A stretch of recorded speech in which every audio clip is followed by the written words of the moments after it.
Good morning Assam সকলোকে সুপ্ৰভাত সকলোৰে দিনটো আজি শুভ হওক তাৰে কামনা কৰিছোঁ আৰু গুড মৰ্ণিং অসম বুলি এইকাৰণে কৈছোঁ যিহেতু ভিডিঅ'টো সকলো ঠাইৰ পৰাই চোৱা হ'ব গতিকে সকলো ৰাইজকে মোৰ আজিৰ দিনটো শুভেচ্ছা জ্ঞাপন কৰিছোঁ আৰু এয়া আমাৰ আজি ৰাতিপুৱাৰ ৱৰ্কআউট হৈ গৈছে আৰু এইবোৰ লগৰবোৰ চবেই বাকীবোৰে এনেই ৰেষ্ট কৰি আছে।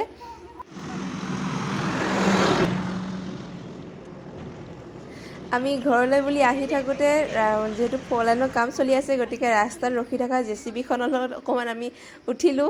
এনেই উঠি চালোঁ আৰু সদ্যহতেতো উঠা নহয় বোলো আজি উঠি চাওঁ কেনেকুৱা লাগে। মই ফাৰ্ষ্ট টাইম জেচিবিত উঠি চাইছোঁ এনেই আৰু এয়া আমাৰ অকণমান নটংকি।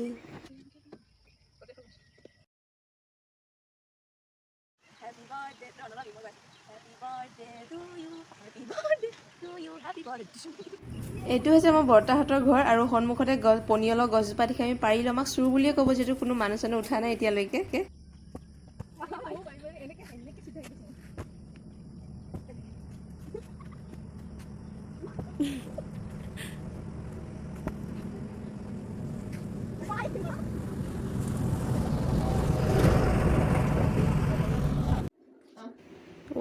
ভণ্টিয়ে বোলে আজি মোক পিঠি মালিচ কৰি দিব আৰু লগতে মোৰ মুনিও বোলে ভণ্টিক ছাপোৰ্ট কৰিব। এয়া দেখিছে ভণ্টিৰ লগতে মোৰ মুনিটো কেনেকৈ মোক পিঠি মালিচ কৰাত একদম উঠি পৰি লাগিছে। মুনি কিয় বাত হে বহি গ'লি যে উঠ আকৌ উঠ। আৰে তাৰ নক্সাই বেছি। এয়া কেনেকৈ মোক পিঠি মালিচ কৰি আছে চাওক।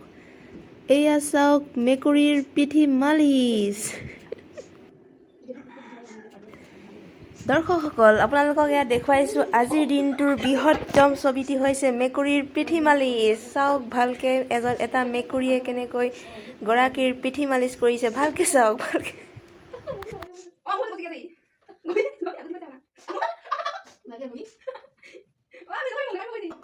মৰ্ণিং ৱাক কৰিলোঁ অলপমান দুইজনীয়ে এক্সাৰচাইজ কৰি ল'লোঁ। তাৰপিছত এতিয়া ৰুমটো অলপ চিৰি লগাই লওঁ।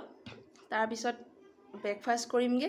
ব্ৰেকফাষ্ট কৰি বলক আপোনালোকক দেখুৱাই থাকোঁ আজিৰ দিনটো আৰু কি কৰোঁ। এইখিনি হৈছে প্ৰসাদ। মায়ে প্ৰসাদ আনি থৈছে আৰু এতিয়া প্ৰসাদখিনি বোলো আমি সদায় আৰু কিমান প্ৰসাদকে খাই থাকিম। অকণমান মানে কণ্টিনিউ যিকোনো বস্তু এটা খাই থাকিলে আমুৱাই যায় ন। গতিকে ভাবিছোঁ আজি প্ৰসাদৰ পকৰি বনাই খাওঁ।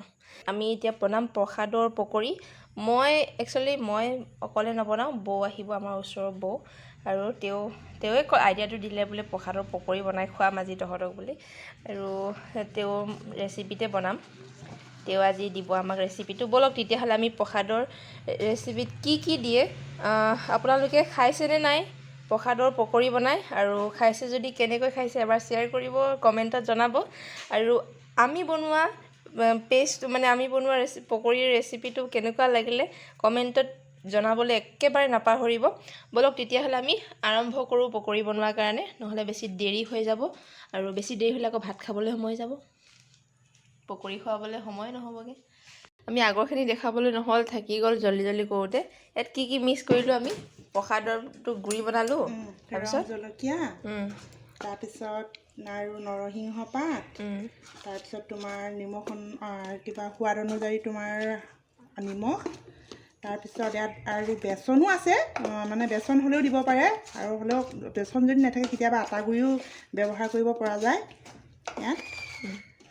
আৰু কি দিছোঁ তাৰপিছত প্ৰসাদ, কেঁচা জলকীয়া ক'লোৱে, পিঁয়াজ, কেঁচা আলুখিনি আমি এনেকৈ মিহিকৈ মানে চাচি মিক্স কৰি দিছোঁ। তাৰপিছত এইখিনি এতিয়া তেলত দি পকৰি বনোৱা হ'ব। সেয়া অলপমান মানে ডাঠ কৰিবলৈ কাৰণে আটা গুড়ি দি দিছোঁ আৰু যদি আটা গুড়ি নাথাকে ময়দা হ'লেও দিব পাৰে, বেচন হ'লেও দিব পাৰে, ভাল লাগিব। তো এইখিনি আমাৰ পেষ্টখিনি ধুনীয়াকৈ বনাই লৈছোঁ। এতিয়া আমি অলপমান সময় ৰাখি এইখিনি তাৰপিছত ধুনীয়াকৈ পকৰি বনাই আপোনালোকক দেখুৱাই আছোঁ। এয়া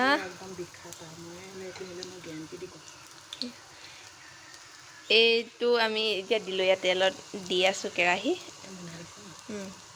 মস্তি লাগিছে দেখিবলৈ, খাবলৈ বহুত টেষ্টি হ'ব। এয়া মিক্সিত দি দিয়া হৈছে, তাৰপিছত গোটেই প্ৰসাদখিনি মিক্সিত মাৰি গুড়ি কৰি লোৱা হৈছে। নৰসিংহ মানে গোটেই পেষ্টটো মিক্স হৈছে যে বহুত টেষ্ট হ'ব আৰু নিমখটো টেষ্ট কৰিছোঁ ধুনীয়া হৈছে। নিমখ টেষ্ট হ'লে আৰু কথা নাই। এয়া আমাৰ ৰেডি হৈ আছে কেৰাহী ইগনৰ কৰিব দেই কেৰাহী গেছটো পকৰীখিনি মেইন এয়া আমি পকৰীৰ লগত চাটনি বনাবৰ কাৰণে পুদিনা পাত আনিছোঁ আৰু মুস্কান আমি এতিয়া পুদিনাৰ চাটনি বনাম আৰু পকৰীৰ লগত ধুনীয়া টেষ্টি হ'ব এয়া আমি চাটনিখিনিৰ কাৰণে এইখিনি পুদিনাখিনি মিক্স কৰি ল'ম আদা নহৰু দিয়া হৈছে ইয়াত তাৰপিছত জলকীয়া অলপমান দি দিম কেঁচা জলকীয়া দি দিম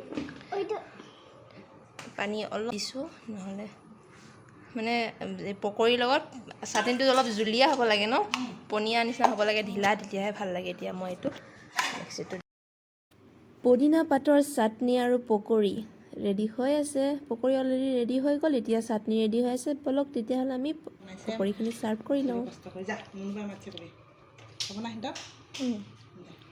আমাৰ পকৰী ৰেডি হৈ গ'ল এয়া চাটনি ৰেডি হৈ গ'ল আৰু আমি এয়া দিয়াই দিছোঁ ৰেডি কৰি সকলো কাৰণে আমি খাম আৰু আমাৰ এতিয়া ফিডবেক লাগিব ইমান কষ্টকৈ বনোৱা কওক কেনেকুৱা লাগিছে খাই আৰে ইমান কনজুচুমি কেনেকৈ হ'ব ভাল লাগিছে না সেইটো ক'ব লাগে ডাইৰেক্ট এয়া চাটনিখিনি আমি অকণ তেতেলী পানীও দি দিছোঁ টেঙা টেঙা হ'লে মানে ভাল লাগিব নিমখীয়া টেঙা আৰু এয়া পকৰী এয়া আমাৰ সকলোৰে পকৰী খোৱা হৈ গ'ল আজিৰ ইভিনিঙত পকৰীৰে আমি ভিডিঅ'টো সামৰিছোঁ বাই বাই